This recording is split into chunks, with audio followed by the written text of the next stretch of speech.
pivots or numbers that you ought to be looking at on a profile chart, such as the initial value area, the actual value area, the POC, the volume POC. All these are very important for each of the days and the prior days that you're looking at.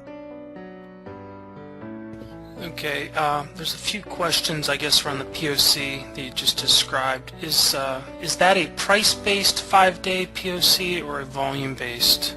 The one I used in my example is a price-based.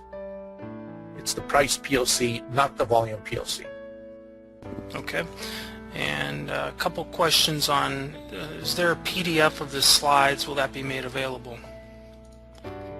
I don't have a PDF of the slides, but certainly it would be very easy to generate one. If you want me to someone's asking an email, that. Yeah. I'll send you a PDF. But the actual webinar, the entire webinar, will be archived at Market Delta, so you will have access to looking at it anytime you wish.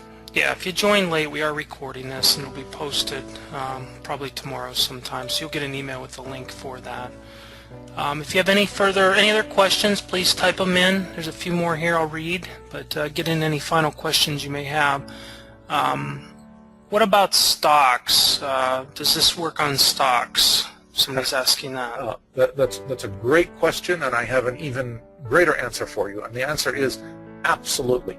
Absolutely works with stocks, commodities, and any other instrument that you want to look at. The principles are the same. What is going to vary quite a bit is the range that you're going to have to look at, because depending on the price of the stock or the price of the instrument, sometimes the profile will not all fit in the same window and so on. So you have to make some adjustments, but in terms of will it work, absolutely yes. Okay, let's see here. I'll post, someone's asking for your website. I'll go ahead and post that in the chat window. Everybody can see that in a second. Someone's asking, do you trade the last hour? You mentioned you like the first hour because of movement. What about the last hour? In all honesty, I stay away from the last hour. That's not one of my favorite times to trade. Any particular reason? There are a lot of things that happen during the last hour that I would put in the category of surprises. You have all of a sudden, if we've had a short day, at some point somebody's going to decide that this is time to cover, and that may completely create a complete different dynamic suddenly in the market. So there are a multitude of things that I've observed that happen towards the end of the day that lend me to sort of shy away from that period. Once again, that's just a personal preference and a personal opinion. I know others that specialize in just trading the last hour of the day. All right, here's one that just came in. This is a good question. We hear this a lot. Do you look at 24-hour versus day? Do you split the overnight sessions? What's your preference there? I know it looked like you were showing 24-hour, but yes, I am a very strong believer in the 24-hour day, because you can't pretend like nothing happened when something really did. So you have to take a look at the entire picture, and if you don't, it's like having a jigsaw puzzle with a good portion of it missing.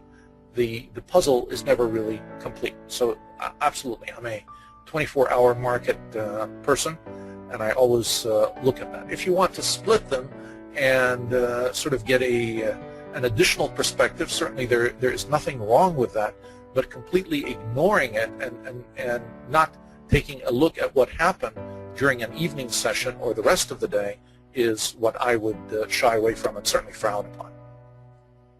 All right, here's a question. I'm just reading it word for word. You said you continually monitor the profile for info on making judgments to stay in or get out before you get stopped out. Just what are you looking at Or what are you looking for in the profile structure which would inform your exit decisions? Okay. Well, one of the things that you need to be able to recognize when your TPOs start hitting a resistance point, if you're in a long trade, and conversely, if you're in a short trade, when they hit support.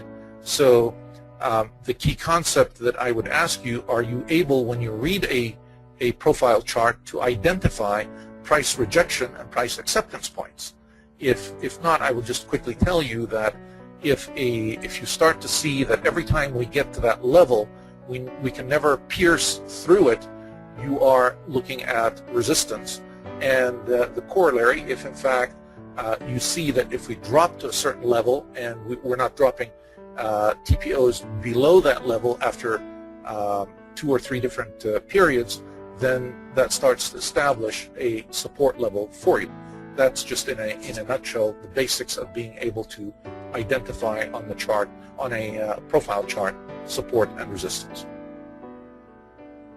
Okay, there's a question regarding the profile charts you were showing. He's asking, were those 5-minute TPOs or were those 30 minutes? Those were the 30-minute TPOs. Okay. Now, certainly when I showed the video, that was a condensed version of the 30-minute TPOs. And that is one of the features that I love about Market Delta. Yeah, that playback is nice. It's a nice Yes. feature. Okay, well, we're at an hour, so we can wrap it up with that. All right. I'd like to thank everybody that participated with us today. Wish you all the very best of luck trading. And I also want to extend a hearty thanks to Trevor for hosting us. Well, thanks for certainly presenting. I will get the video out tomorrow. You'll get an email with that. If you want, in case nobody knows, you can get a trial to Market Delta. It's a 30-day trial. We support a host of different data sources. Many of them you can get a free trial on. Our website is just marketdelta.com. Feel free to visit that. If you have any questions on that, you can reach out to us.